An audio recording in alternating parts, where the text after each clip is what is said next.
Vilfredo Preto एक Italian economist थे जो 1897 में इंग्लैंड के वेल्थ डिस्ट्रीब्यूशन और इनकम के बारे में पढ़ रहे थे। ये पढ़ते ही उन्हें एक अजीब बात पता चली कि इंग्लैंड की ज़्यादातर ज़मीन और पैसे बस थोड़े से ही लोगों के हाथ में थी। 20% लोग ही इंग्लैंड की 80% ज़मीन और पैसे के मालिक थे।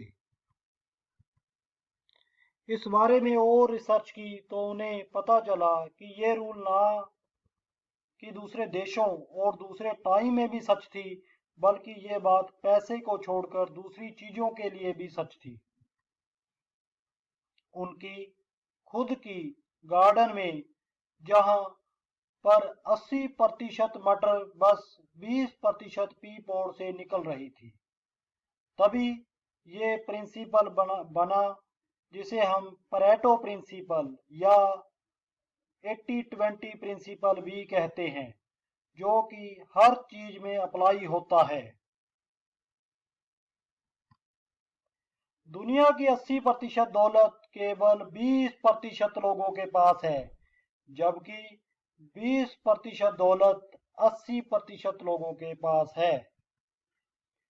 आप अपनी अलमारी में रखे हुए कपड़ों को देखिए। आप देखेंगे कि आपकी अलमारी में कुछ ऐसे कपड़े होंगे जो आपको बहुत पसंद होंगे, उन्हें आप बार बार पहनते हैं, और कुछ कपड़े ऐसे भी होंगे जिन्हें आप एक या दो बार पहन कर दोबारा नहीं पहनते। कहने का मतलब है कि केवल 20% कपड़े ऐसे होते हैं जिन्हें आप ज्यादातर पहनते रहते हैं। केवल 20% सड़कों पर ही 80% ट्रैफिक होती है, और 20% ट्रैफिक बाकी 80% सड़कों पर होती है। केवल 20% लेखकों द्वारा लिखी गई पुस्तकें 80% बिकती हैं, और 80% लेखकों द्वारा लिखी गई पुस्तकें केवल 20% ही बिक पाती हैं। यहाँ जो 20% या 80% की बात हो रही है, यह आंकड़े थोड़ा ऊपर नीचे भी हो सकते हैं। यहाँ 20% का मतलब है बहुत कम संख्या, और 80% का मतलब है बहुत ही अधिक संख्या में। आप अपनी फोन बुक में सेव किए गए कॉन्टैक्ट्स को देखिए। उनमें से बहुत कम लोग ऐसे होंगे जिन्हें आप ज्यादातर फोन करते हैं।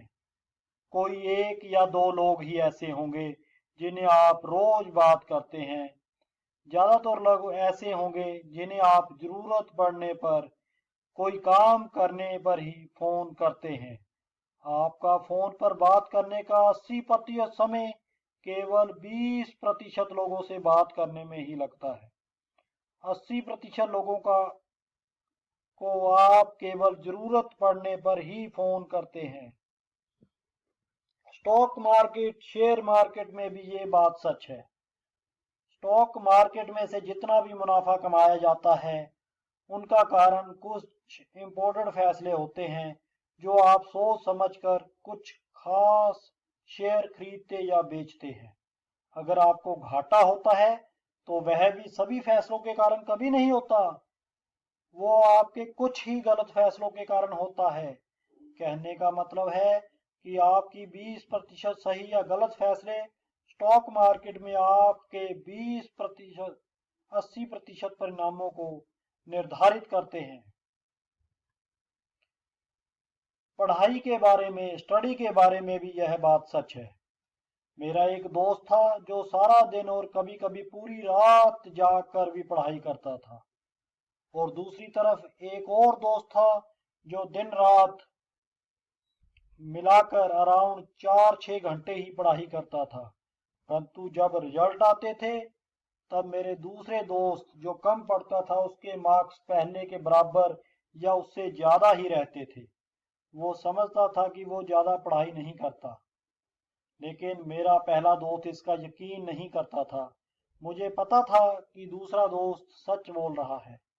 मेरा दूसरा दोस्त पहले दोस्त से ज्यादा स्मार्ट नहीं था, और वो अनजाने में 80 और 20 प्रिंसिपल का यूज करता था। सिर्फ दो चीज़ों को लेकर जिससे कम पढ़ने के बावजूद भी उसके अच्छे रिजल्ट आ जाते थे।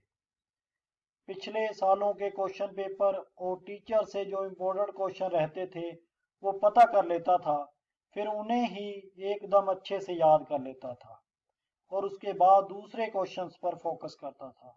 होता अक्सर यही है कि 20% क्वेश्चन ही पेपरों में बार बार आते रहते हैं। टैलेंट और नॉलेज के बारे में भी यह बात सच है। आपको अपना काम करने के लिए जिस कला की जरूरत होगी वह आपके ज्ञान का एक छोटा सा ही हिस्सा होगा, लेकिन आप सबसे ज्यादा पैसे उसी कला के कारण कमाते हैं। आप अपने ऑफिस में जिन प्रोजेक्ट्स पर काम करते हैं उनके लिए आप बहुत से कार्य करते होंगे, लेकिन उन प्रोजेक्ट्स की वैल्यू केवल कुछ खास कार्यों पर ही निर्भर करती है। रिलेशंस, आपसी संबंध, ज्यादातर लोग अपना 80% ध्यान दूसरों की गलतियों पर देते हैं, जिसके कारण आपसी रिश्ते खराब हो जाते हैं।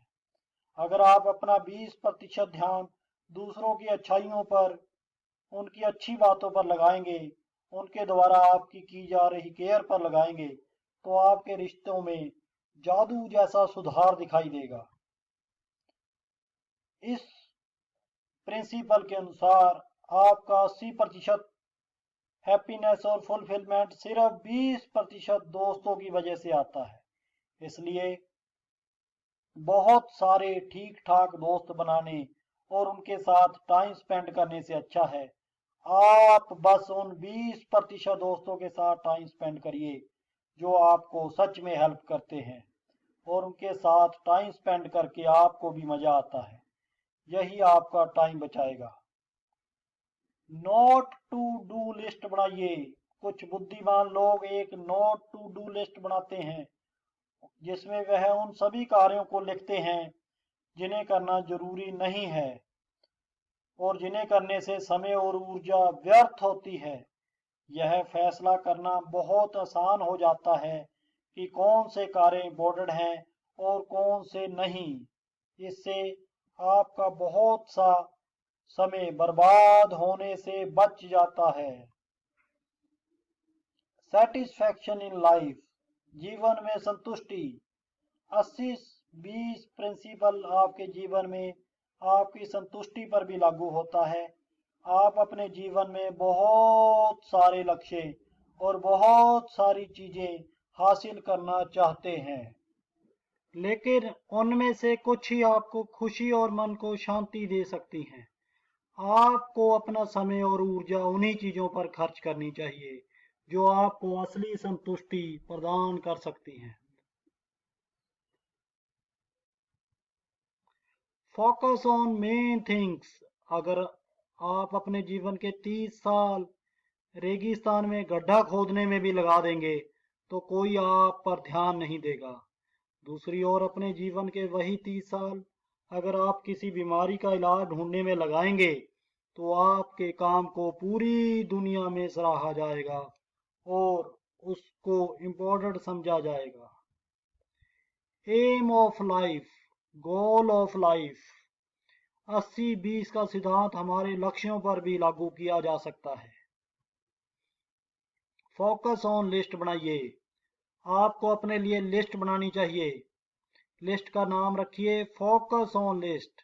इस लिस्ट में आप उन सभी कार्यों के बारे में लिखिए जो आपके लक्ष्य को प्राप्त करने के लिए इम्पोर्टेंट है। अगर आपको सबसे अधिक ध्यान इन कार्यों पर देंगे तो जल्दी सफल होंगे। सबसे बड़ी सफलताएं कभी आसान नहीं होती, उनके पीछे कठोर परिश्रम और प्रयास होते हैं। हमारा मौजूदा जीवन भी हमारे प्रयासों का नतीजा होता है। यह हम पर ही निर्भर करता है कि उसमें से सुधार करें।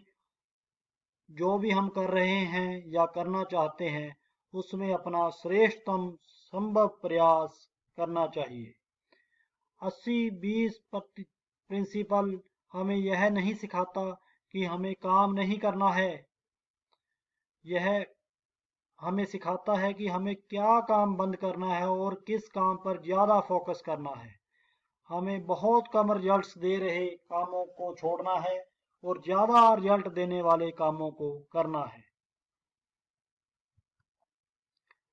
न्यू स्टार्टअप्स, न्यू कंपनीज में ज़्यादातर लोग ये गलती करते हैं कि वह अपना टाइम, एनर्जी और पैसे उन चीज़ों के लिए ज़्यादा यूज करते हैं जिनमें स्टार्टिंग में ज़्यादा काम करने की ज़रूरत नहीं होती, जैसे कंपनी का लोगो, वेबसाइट का डिज़ाइन। इन चीज़ों की बजाय आप अपनी सर्विस पर, अपने प्रोडक्ट्स पर ज़्यादा ध्यान दें तो कंपनी जल्दी ग्रो करेगी। आपकी सफलता के लिए कौन कौन सा मार्ग सबसे अच्छा रहेगा, इसे समझने का कोई निश्चित फार्मूला नहीं है। आप केवल अपने निरंतर प्रयासों और गलतियों से ही इस तथ्य को समझ सकते हैं। मैं आपको आने वाली सफलता के लिए अग्रिम बधाई देता हूँ। Best of luck. और उम्मीद करता हूँ आप इस रूल पर, इस प्रिंसिपल पर ध्यान देकर अपनी सफलता को और जल्दी प्राप्त करेंगे। अगर आपको हमारे चैनल के वीडियोस अच्छे लग रहे हैं तो इनको लाइक करें, चैनल को सब्सक्राइब करें और बेल आइकन दबा दें। धन्यवाद।